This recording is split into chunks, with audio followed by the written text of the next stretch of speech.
Episode diawali dengan Kak Ayu yang telah menemukan kelemahan Zomera yang tepat pada koordinatanya setelah menyerap Gair Yoga. Tiba-tiba seluruh dunia mengalami pengenalan kaiju yang berasal dari gelombang Zomera, maka dari itu operasi segera dilakukan. Sebelum menjalankan operasi, di sini Kosei dan yang lainnya saling berterima kasih karena dipertemukan satu sama lain. Operasi pun dimulai. Fitul yang memiliki laser tadi menuju ke arah Zomera dan langsung menembaknya. Namun tidak disangka aja Zomera memancarkan gelombang otaknya sampai Fitul tersebut hancur. Melihat itu pun Kosei langsung keluar ke tempat lokasi laser Fitul tersebut jatuh. Sempat disuruh Kak Ayu untuk kembali, namun Kak Sayuki mengizinkan tindakan Kosei dan memandunya. Sini Kosei mengerahkan seluruh tenaganya demi bisa mengalahkan Zomera sembari membicarakan Surato juga. Surato otomatis bisa mendengar perkataannya, namun saat itu ia masih menghadapi dirinya yang sedang memaksanya untuk tidak ikut campur urusan manusia. Ia tidak bisa stay sebagai space geser terus karena belum ada jawaban yang pasti. Maka dari itu Surato memutuskan mencari jawabannya sendiri. Ia pun mendatangi tempat Kosei berada. Kini Surato sekarang sudah mengakui namanya sendiri dan langsung berubah menjadi Ultraman Omega.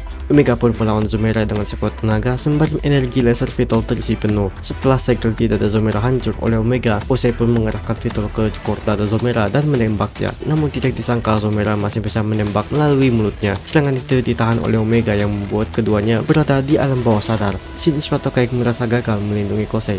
Tiba-tiba mereka berdua masuk ke gudang Taiyo sambil mengingat memori mereka bersama selama Surato berada di bumi. Setelahnya Kosei merasa ia tidak boleh menyerah saat ini dan masih ada cara untuk mengalahkannya. Shin Surato memberikan cahayanya ke Kosei berupa Omega Meteor, so akhirnya Kosei dan Surato bisa berubah ke Ultraman Omega. Tentunya di sini Omega bisa unggul duluan berkat dua jiwa yang bersatu. Omega mengincar core Sofaras agar dengan mudah mengsamun 3 Meteor Kaiju sekaligus, kemudian menyerangnya dengan saling bergantian form dan mengakhiri Zomera dengan Reticulate Beam-nya. Setelahnya Kosei pun kembali, namun ia tidak menemukan Surato, tapi ia menyadari kalau Omega Meteor masih ada kepada Kosei. Setahun kemudian dunia akhirnya jadi damai. Kini Kosei tidak lagi bekerja di gudang dan sudah digantikan oleh orang lain. Sayuki sekarang mendirikan organisasi baru yang bertujuan bisa berkomunikasi dengan pengamat antariksa. Kak Ayu dan Kosei juga ikut naik level dengan bergabung ke organisasi Kak Sayuki. Sempat cerita mengenai Omega saat melihat berita tentangnya. Ternyata di sini Surato masih bisa mendengar mereka melalui Omega Meteor dan bisa memunculkan dirinya. Namun di sini entah hanya bisa dilihat Kosei saja atau semua orang. Yap, dengan ini series Omega telah selesai.